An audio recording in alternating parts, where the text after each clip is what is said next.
గత కొద్ది కాలంగా 30 ఇయర్స్ పృథ్వీ కాంట్రవర్సీలకు కేర్ ఆఫ్ అడ్రస్ అయిపోతున్నాడు. ఖడ్గం సినిమాలో 30 ఇయర్స్ ఇండస్ట్రీ ఇక్కడ అనే డైలాగ్తో ఫేమస్ అయ్యి 30 ఇయర్స్ ఇండస్ట్రీ పృథ్వీరాజ్గా సెటిల్ అయిపోయాడు. కమీడియన్గా, కామెడీ విలన్గా నటిస్తూనే ఇంకో పక్క రాజకీయాల్లో కూడా తనదైన శైలిలో రాణిస్తున్నాడు. అయితే ఆయనకు విజయవాడ కోర్టులో చుక్కెదురైంది. విజయవాడ స్థానిక ఫ్యామిలీ కోర్టు అతడికి బుధవారం నాన్ బెయిలబుల్ అరెస్ట్ వారెంట్ జారీ చేసింది. మనోవర్తి చెల్లించాలంటూ పృథ్వీ భార్య బలిరెడ్డి శ్రీలక్ష్మి అతడిపై ఫ్యామిలీ కోర్టులో వేసిన కేసులో ఈ పరిణామం చోటు చేసుకుంది. భార్య బలిరెడ్డి శ్రీలక్ష్మికి నెలకు 8 లక్షలు చెల్లించాలని ఫ్యామిలీ కోర్టులో గతంలో ఆదేశాలు ఇచ్చింది. అయితే ఈ ఆదేశాలను పాటించిన పృథ్వీ హైకోర్టులో సవాల్ చేశారు.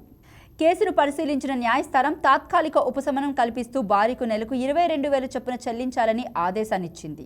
అప్పటి వరకు ఉన్న బకాయిలు మొత్తం చెల్లించాలని స్పష్టం చేసింది. అయితే పృథ్వీరాజ్ హైకోర్టు ఆదేశాలను కూడా ఖాతరు చేయలేదు.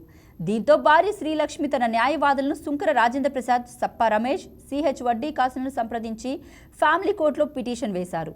పృథ్వీరాజ్ కోర్టుకు హాజరు కాకుండా కేసు వివరాలను ఒక దినపత్రికలో ప్రకటన చేశారని, కోర్టుకు హాజరు కావడం లేదని లాయర్లు పిటిషన్లో వివరించారు. ఫ్యామిలీ కోర్టు జడ్జి బుధవారం పిటిషన్ను పరిశీలించారు. పృథ్వీరాజ్కు నాన్ బెయిలబుల్ అరెస్ట్ వారెంట్ జారీ చేశారు. ఇక 30 ఇయర్స్ పృథ్వీరాజ్ కెరీర్ ఇప్పుడు డైలమాలో ఉంది. ఒకప్పుడు వరుస సినిమాలు చేసిన ఈయన ఇప్పుడు మాత్రం ఎక్కడా కనిపించట్లేదు. ఆ మధ్య ఓ ఆడియో టేప్లో ఉద్యోగినితో అసభ్యంగా మాట్లాడుతూ అడ్డంగా దొరికిపోయాడు పృథ్వీ.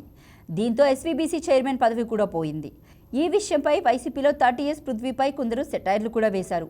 ఆ వాయిస్ తనది కాదని ఎంత చెప్పినా కూడా బయట మాత్రం ఆ డైలాగులు బాగా ఫేమస్ అయిపోయాయి. వెనక నుంచి వాటేసుకుందాం అనుకుంటున్నా అంటూ టేప్లో ఉన్న మాట వైరల్ అయిపోయింది. జబర్దస్త్, అదిరింది లాంటి షోలలో కూడా అదే వాడేసుకున్నారు. ఆ తర్వాత ఆయనకు సినిమా ఆఫర్స్ కూడా తగ్గిపోయాయి. అప్పుడప్పుడు సినిమాల్లో మెరుస్తున్నారు.